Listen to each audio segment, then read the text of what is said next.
ni bugufi cyane twawugereranya n'ubwato mu mazi tunyura mu nyanja irimo amakuba ariko umukiza ni utuyobora ubwo tuyoborwa n'umukiza wacu dufite amahoro muri urwo rugendo kandaza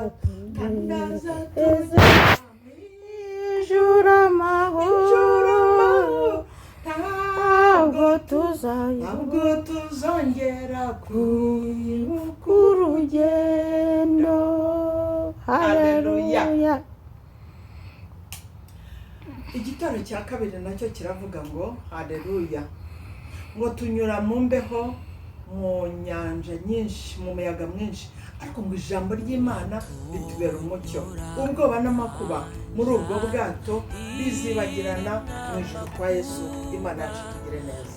Rero ndaguhumurije umutima nkubwira ngo ibyo byose ubona uri gucamo nubwo nabikugoye, ariko hari umwami wacu Yesu Kristo uzaduhumuriza. Hari umwami wacu Yesu Kristo uduhumuriza, tuzasanga mu ijuru. Imana yacu tugire neza. Ubwo tuyoborwa n'umukiza wacu dufite amahoro muri urwo rugendo. Haleluya, haleluya, Amen. bene data bakuru, hahirwa abantu bihanganira izagerageza.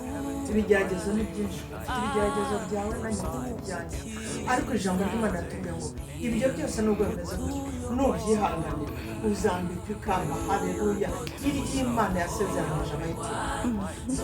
Kwemerwa ni ikintu, haleluya, kugeragezwa ni ikintu, ariko kwemerwa ni ikintu. Iyo umaze kwemerwa, haleluya, iyo umaze kwemerwa ngo wambika ikamba, ku isi tugenda duhura n'ibibazo n'ibigeragezo, haleluya, ariko iyo usohotsemo neza gifasha n'abandi. Haleluya, wari urwaye urabyihanganira, ariko iyo umaze gukira n'abandi baravuga bati wawe, niba Imana yarakije Mami, niba Imana yarakije Shakari, niba Imana yarakije umwana wa runaka, iyi Mana njyewe sinayikurikira. Imana tugire neza. Niba Imana ikuvanye mu bukene, niba Imana ikuvanye mu bitini, haleluya, waba mu cyiciro cyangwa ngaho cya kindi cya kangahe, niba ari cya kabiri, niba ari cy'ubudehe, icyiciro by'ubudehe, kubona ukuntu Imana iragutinze, haleluya, igukubise mu cyiciro cya kane. Abantu bazakurikira Imana, bazavuga bati Imana yihanganira ibigeragezo bya runaka, nanjye ahari reka yikurikire.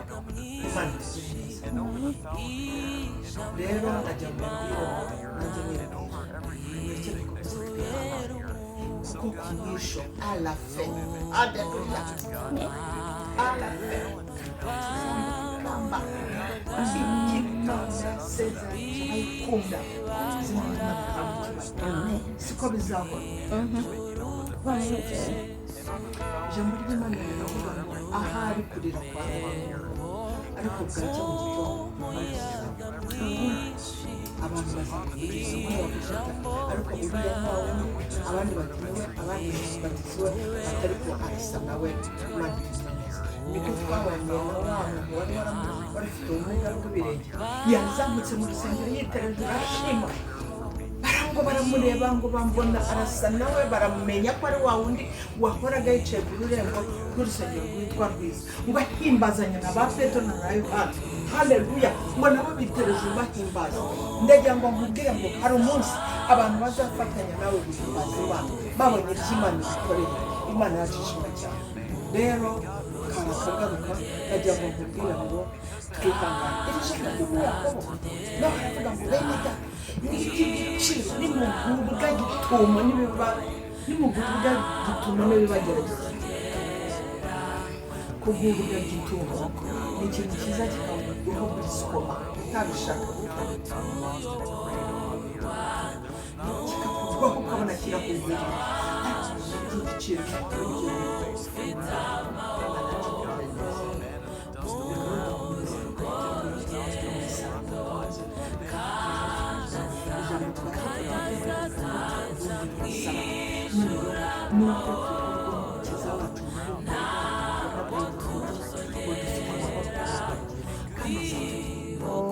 turakubona wibereye mu kagare umeze gutyo. Ese ni uko wavutse cyangwa n'igitumo? n'igitumo nanjye nabwiriwe gitumo nk'uko ijambo ry'Imana ryavuze. Noneho ni iki wabwira abantu baguwe gitumo, wari urimo ugenda ugiye kubona ubona wikubise hasi hanyuma babona wiroturubye uri mu kagare, ni iki wabwira abantu baguwe gitumo n'ibigeragezo nk'ibyo?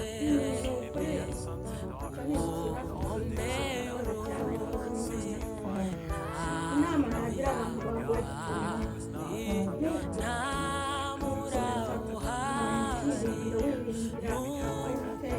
kubera ko iyo uguwe gitumo umwanzi aba yakoresha ibisasu, ariko twebwe ikidufasha Yego. iyo ugumye muri Yesu ugakomeza ibyiringiro byawe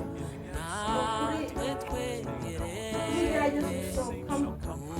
Ibi ntabwo bifite akarande kuko tutavuganye nabyo kubera ko biba byarashoboye gukora. Hari n'ibyo abantu bavukana ariko kubw'imbaraga z'umwami wacu bakabivamo. Ibyo byagoye gitumo ntabwo Imana yari ibyowe kandi ifite imbaraga kugira ngo icyo nicyo cyizere tuba twicaye mu kagare ariko kuko Uwiteka ni we ugize. Amen.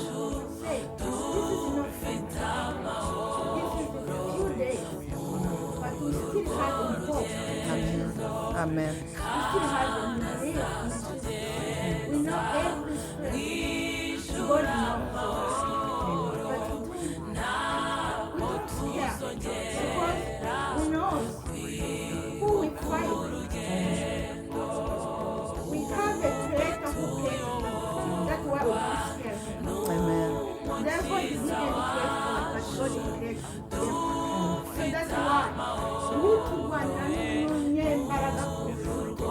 Amen. so uturwanya ni ikiremwa ariko Imana ni umuremyi. So rero iyo tuhagararanye n'Uwiteka tuba twumva dufite mu rugamba turimo, ariko umusirikare ari ku rugamba ntarambika imbunda hasi ahubwo akomeza kugenda. Amina. So nanjye numva nkifite ibyiringiro, nawe mwene data uba mu byiringiro, niyo uzi neza ko wahuye n'ikigeragezo. Ikigeragezo si karande si n'umurage, iminsi n'isaha n'isaha Uwiteka azatuma tukirangiza. Utacika intege uzasarura. Amen. Hari umuririmbyi waririmbye aravuga ati nariko n'ijambo ry'Imana rivuga ngo hari aho kurira kwararura umuntu bwacya mu gitondo impundu zikavuga. Vuga akajambo kamwe gusa gakomeza uwo muntu wisanze ameze gutyo, cyangwa uri mu bukene, cyangwa wahuye n'ikibazo runaka, isegonda imwe gusa. Amena. Mwene data we wumva wihebye, we wumva isi yarangiye, wowe wumva utazi uko byagenda, na nyuma ya zeru irakora. Amen. Na nyuma ya zeru irakora. Jewe ndi hano mu kagare ariko neza ko Imana igaburira inyoni igatunga indabyo n'ibiti itananirwa kumenya. Nawe ntizananirwa kumenya. Ihangane mu kigeragezo ni iby'akanya gato, Uwiteka afite imbaraga. Kandi twebwe bizera, twizera tudashidikanya, ibasha gukora rwose.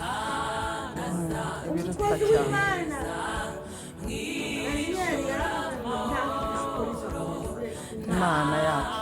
Imana yacu. Nawe rero ukomeze wizere, icyo nzi cyo ntabwo izagukoza isoni. Itarankojeje isoni mu kagare, nawe ntabwo izagukoza isoni. Amen. Bene data mwabyumvise, kuri ubu bivuze yuko hari igihe twiga gitumo wikundaniraga n'umugabo kugira ngo bibaye igitumo araje byanitse wohereza umwana ku ishuri kandi yaje yagendeje uguwe gitumo ubuzima burimo ugenda ubona uguwe gitumo ibyo byose uzihangane kuko nyuma y'uko nta ntsinzi kandi umunsi rero murakoze abari baduteze amatwi tuzakomeza ubutaha ciao god bless you kuba ari kumukiza ni utuyobora